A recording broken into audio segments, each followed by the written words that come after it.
The saga of the interview that never was is still not over. Podcaster Joe Rogan is responding to an excerpt of a book called Fight, Inside the Wildest Battle for the White House by Jonathan Allen and Amy Parnes. Here's Rogan trying to set the record straight.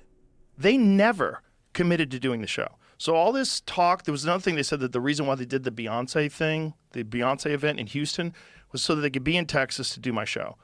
They never agreed to do the show. None of that's true. They never agreed.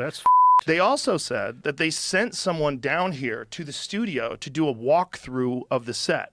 That's not true. The Trump administration did. I wanted to release both of them on the same day. This was my goal. I was even trying to figure out if there was a way that I could do it, and I even offered to do it late that night.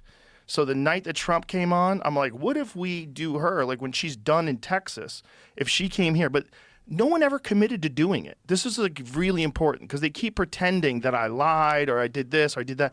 They never committed to doing it. So this whole idea that we f***ed her over and then we f***ed her over for Trump, incorrect, just not true. The Hill published an excerpt of the book last month. In a nutshell, the book lays out the alleged back and forth between Team Harris and Team Rogan. Rogan's hard lines were that Harris had to come to Austin, Texas, and that no topic could be off limits. The book says that Harris's team struggled to find a reason to get her to Texas, Rogan alluded to that in the clip, since it was apparent she would lose the state in the presidential election. The book also claims that Harris's deputy campaign manager, Rob Flaherty, proposed that the interview be on Friday, October 25th. The problem, however, was that Rogan had said he had a personal day. What about Saturday morning? Flaherty countered. Only if it's before 8:30 a.m., came the tough reply. Here's what the book says went down after. The tone is different, Flaherty thought. The Vice President of the United States is offering to come to your effing show, and you keep putting up more hoops. Harris's team still wanted to make it work, but a new wariness set in. On October 22nd, the same day the Harris camp announced the rally, the Associated Press reported that Trump would be Rogan's guest on Friday, the personal day Rogan had originally reserved. Notorious left-wing journalist wrote on Blue Sky, this is Taylor Lorenz, I'm inclined to believe Rogan given the Harris campaign's hostile attitude toward creators who didn't appear 100% on board with the campaign and its messaging. And I doubt Taylor Lorenz would side with Joe Rogan easily. This is a rare moment of unanimity around an opinion expressed by Taylor Lorenz. Yes, I too would side with Joe Rogan on this one, having exhaustively litigated who said what, where, and why. Right. It does not particularly seem like Kamala Harris's team went out of their way to make sure this happened. If they prioritized making this happen, it would have happened. Well, Rogan has said he's willing to do it.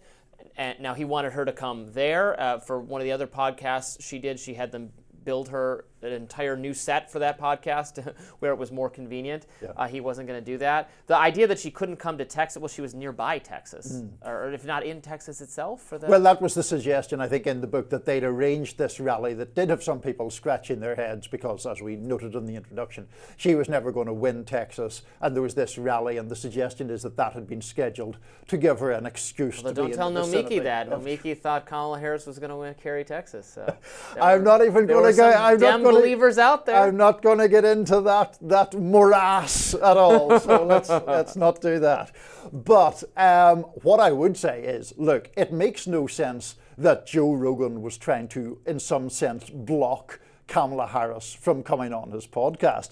Any of us who are in the media, broadcasting, podcasting, any other kind of business, want the biggest name guests, the most news-making guests that we can get. And the idea that Joe Rogan was erecting hurdles to prevent Kamala Harris come on his podcast is pretty ludicrous. That comms person, Rob Flaherty, who is quoted in that book, that is a figure from the Biden White House. I will always remember his name because he is the one who sent some of the emails that were so controversial in terms of pressuring social media companies to take down content. He was one of the people screaming at either Facebook or Twitter that, like, I can't believe this RFK Jr. tweet is still up, or this Alex Berenson tweet, or whatever it was, some COVID dissenting thing. He was the one most militantly hectoring to the companies from the office of the White House that they had to do something to take down the content. So I am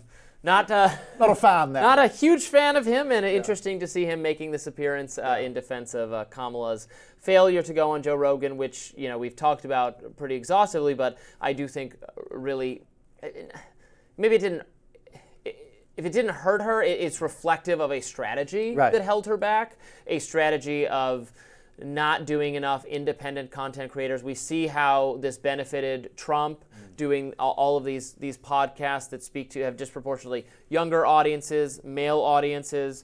The right, MAGA, is doing a lot better with young men in particular, but young people of various ethnic identities, depolarizing that, because he spoke to them on these platforms that have massive followings, and that was part of a really successful strategy that Kamala Harris just mostly, not entirely, but mostly ignored. And I think it's actually broader than that, although that's for sure a part of it. I think one of the difficulties with the Harris campaign was it was characterized by a degree of caution that was, I think, excessive, because then you end up blocking people from seeing anything that feels authentic.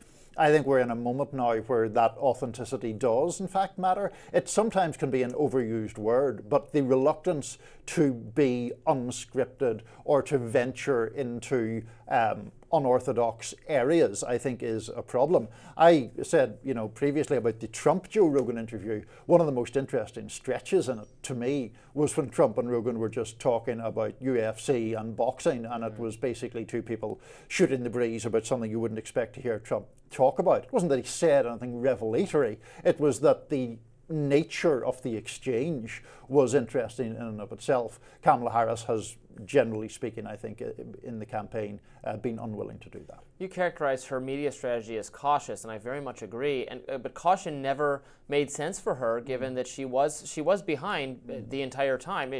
Slightly behind at points, or basically even, but her own internal polling, her people have said, we always thought she was behind. We always thought it was going to be a tough sell. We didn't think we thought it was at best a 50-50, but we were a little bit behind. That's what they said the whole time.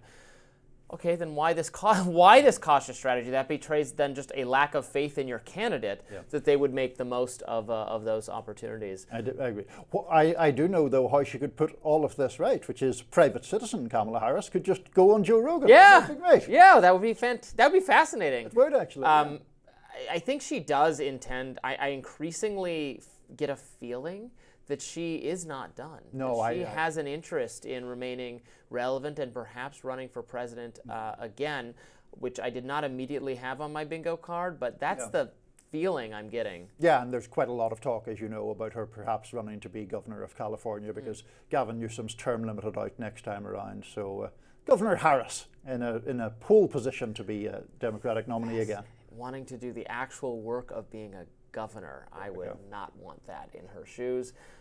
More coming up next on Rising. Please stay with us.